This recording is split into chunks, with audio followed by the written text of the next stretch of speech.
আমাদের জ্যোতিষশাস্ত্রে যে 9টি গ্রহ রয়েছে, এই গ্রহগুলির মধ্যে রবি হচ্ছে আমাদের উৎপত্তির কারক। তাই এই রবিকে আত্মাকারকও বলা হয়েছে। উৎপত্তির কারক বলতে অর্থাৎ আমাদের যে জন্ম হয়েছে, সেই জন্মটা কী কারণে হয়েছে বা কেন হয়েছে, কি করার জন্য হয়েছে, এইটা বোঝায় কিন্তু এই রবি। তাই এই রবিকে বলা হয়েছে উৎপত্তির কারক। আমাদের উৎপত্তি কেন হয়েছে সেইটাকে বোঝায়।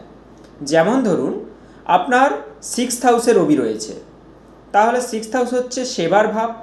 তাই আপনার উৎপত্তি কেন হয়েছে? কারুর সেবা করার জন্য উৎপত্তি হয়েছে, অর্থাৎ আপনাকে কারুর সেবা করতে হবে। যদি আপনার রবি পঞ্চম ভাবে থাকে, তাহলে আপনার উৎপত্তি কেন হয়েছে? জ্ঞান নেওয়ার জন্য বা জ্ঞান দেওয়ার জন্য।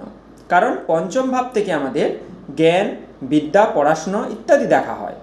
তাই এই জ্ঞান দেওয়া বা নেওয়ার জন্য আপনার উৎপত্তি হয়েছে। অর্থাৎ রবি হচ্ছে উৎপত্তির কারক। সে রবি বোঝায় আপনার উৎপত্তি কেন হয়েছে, কী কারণে হয়েছে, সেইটাকেই রবি নির্দেশ করে।